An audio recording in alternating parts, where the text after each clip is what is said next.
Good morning. आज मैंने BMI बोलते से टॉपिक पे डिस्कस करना चाहती हूँ। BMI, what is BMI? BMI का मतलब है body mass index. Body mass index ये कैसे कैलकुलेट करते हैं और इसका यूजेस क्या है? बॉडी मास इंडेक्स बोले तो calculate the weight in kgs by height square. अगर हम ऊपर वेट केजेस में ले रहे हैं तो हाइट मीटर्स में लेना पड़ेगा, और वेट ग्राम्स में ले रहे हैं तो हाइट को सेंटीमीटर्स में लेना पड़ेगा। वेट बाय हाइट स्क्वायर करेंगे तो हमें इतना बल्कि रेशियो आ जाता है, उसको बोलते हैं BMI. What is BMI? BMI तो मैंने बताया बॉडी मास इंडेक्स। ये नेशनल इंस्टीट्यूट ऑफ हेल्थ इसके ऊपर डिपेंड करके ओबेसिटी नॉर्मल है या problem means health hazards means health problems आने के चांसेस है नहीं है बोलते सो उसको डिफाइन करने के लिए उन्होंने एक क्राइटेरिया को निकाला है नेशनल इंस्टीट्यूट ऑफ हेल्थ ने, वो है बीएमआई। तो हम बीएमआई फर्स्ट कैलकुलेट करते हैं, वेट केजेस में ले लो और हाइट को सेंटीमीटर्स या मीटर्स में ले लो। डिपेंड्स अपन, अगर वेट केजेस में ले रहे हो तो ये मीटर्स में ले लो। वेट पे हाइट स्क्वायर करेंगे तो हमें थोड़ा सा वैल्यू आएगा, डिपेंड अपॉन दैट वैल्यू। अगर वो वैल्यू 18.5 से 24.9 के बीच में है तो हम बोलेंगे बीएमआई इज़ नॉर्मल। मीन्स वो पेशेंट को जितने बॉडी में फैट ये मीन्स जो रहना है वो नॉर्मल है, उससे ज़्यादा मीन्स फैट के वजह से उसको ज़्यादा दिक्कत नहीं है। ओके।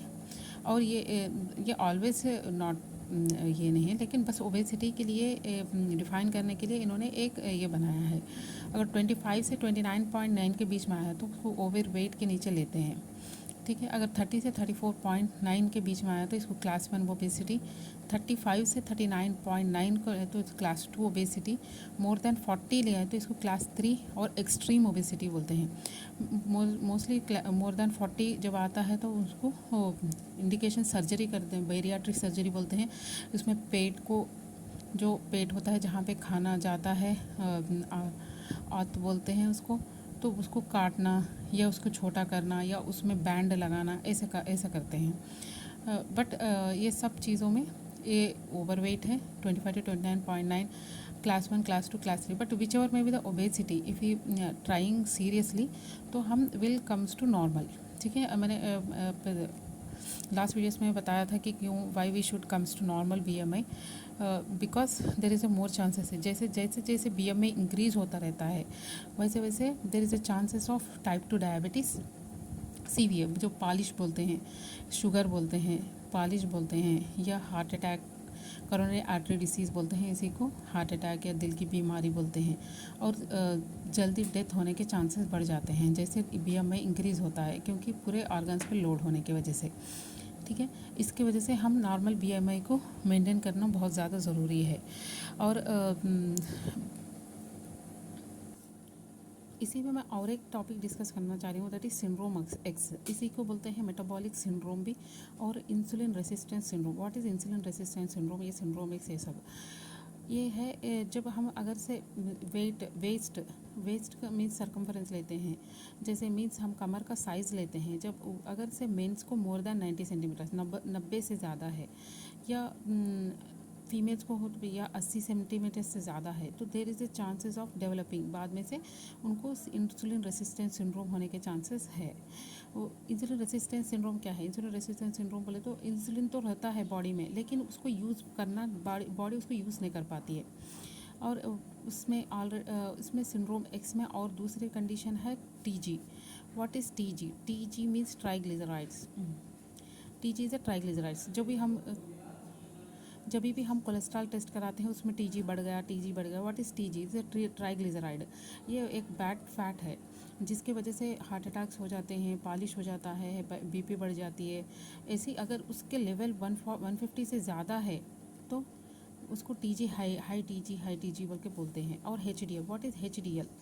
एचडीएल भी एक फ़ैट है, that is high density lipoprotein बोलते हैं इसको। लेकिन ये this is called good fat, अच्छा फैट माना जाता है इसको। ये इतना ज़्यादा अपने बॉडी में बढ़ेगा तो उतने ज़्यादा हमें बीमारी कम होती जाती है, लेकिन बहुत ही ज़्यादा कम रहता है ये ज़्यादातर। जब जिसको 40 से ज़्यादा रहता है तो वो बहुत अच्छी बात है, अगर 40 से भी कम है तो उनको दूसरी बीमारी सिंड्रोम एक्स होने के चांसेस बढ़ जाते हैं। व्हाट इज़ FBS है फास्टिंग ब्लड शुगर। अब सभी भी सब अपना अपना ग्लूकोज बहुत बार करा के देख ले रहे, दैट इज़ गुड एक्चुअली। अगर मोर देन 100 FBS है और वो उनको चांसेस है कि सिंड्रोम है एक्स डेवलप होने का। और BP मोर देन 135/85 हो रही है, वो उसमें भी थोड़े से चांसेस है मेटाबॉलिक सिंड्रोम डेवलप होने का। सो ये सब चीज़ें और ये BMI, ये सब चीज़ों के वजह से हमें ओबेसिटी, बल्कि जब बोलते हैं जब स्पेशली BMI 30 से 34.9 के रेंज में आ गया तो हम इसको ओबेसिटी बोलते हैं। और इसके वजह से हमें बहुत सारी प्रॉब्लम आती हैं।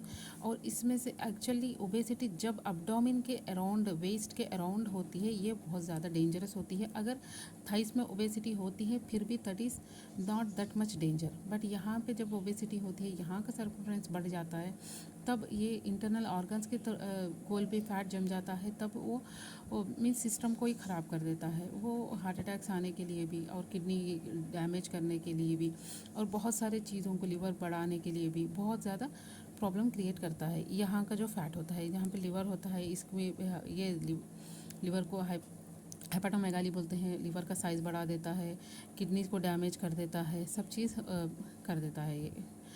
ठीक है, तो अब हम how to get rid of this. अगर BMI ज़्यादा आ रहा है तो हम इसको कैसे कम करें।